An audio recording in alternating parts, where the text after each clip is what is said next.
కోడిగుడ్డు కూర ముందుగా మిక్సీలో వేసుకున్నాం. ఉల్లిపాయలు పచ్చిమిరకాయలు. పచ్చిమిరపకాయ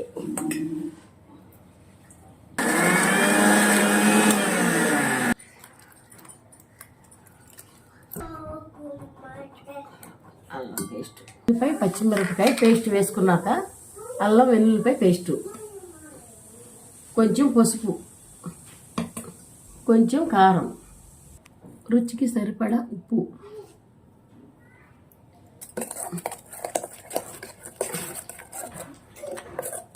కోడిగుడ్లు కొట్టుకుందాం. దీనిలో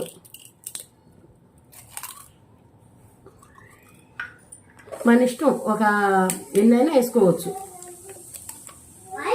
ఇప్పుడు కోడిగుడ్లు 8 వేసుకున్నామండి 2 ఉల్లిపాయలకి. ఇంకా మన ఇష్టం, ఎక్కువ వేసుకోవాలన్నా బాగానే ఉంటుంది.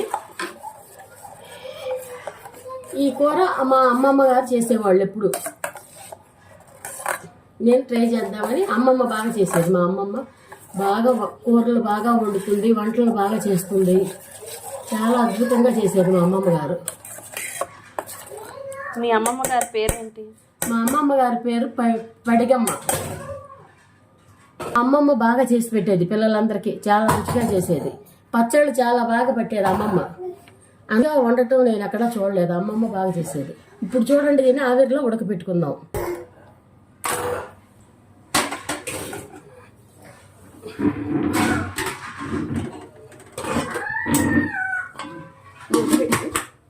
ఇంకా దీంట్లో ఆయిల్ ఏం అవసరం లేదా అంటే? ఇప్పుడు ఏం అవసరం వేస్తామండి. ఉడికింది.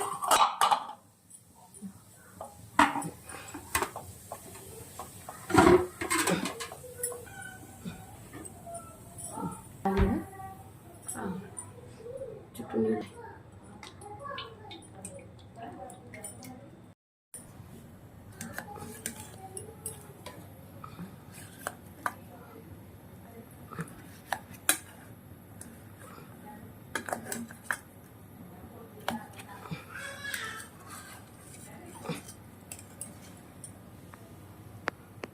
అయిందా?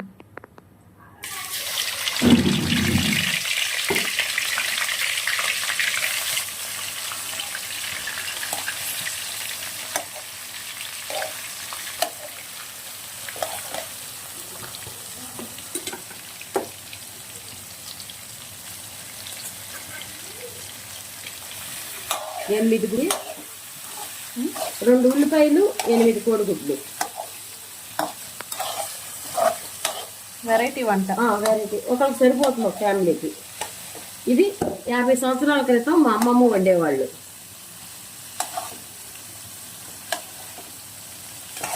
వేగనివ్వాలి,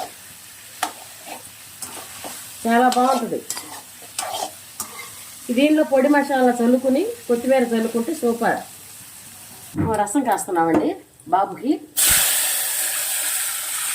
ఇదివరకు ఒక చిన్న బాబు ఉంటే పక్కన వాళ్ళని ఎవరన్నా అక్కాయి మజ్జిగ ఉన్నాయా, పాలు ఉన్నాయా అని అడిగేవాళ్ళం. చిన్న బాబుకి పప్పు వండారా, చారు వేస్తారా అని అడిగేవాళ్ళం. ఇదేమో బాబుకి చారు, చిన్న బాబుకి రసం. ఇదే మన కూర అయిపోయింది. కొత్తిమీర చల్లుకుందాం. ఓకే, నూనె ఎక్కువ వేయకూడదు. దీంట్లో ఎక్కువ వేస్తే తర్వాత తేలి నూనెగా ఉంటుంది. సరిపడా వేసుకోండి. కొద్దిగా పొడి మసాలా చల్దాం, ఎక్కువ వద్దు.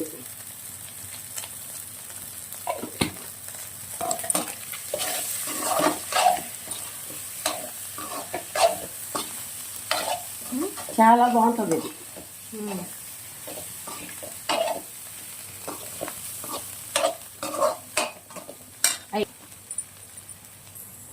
మా వీడియో నచ్చితే లైక్ చేయండి, షేర్ చేయండి.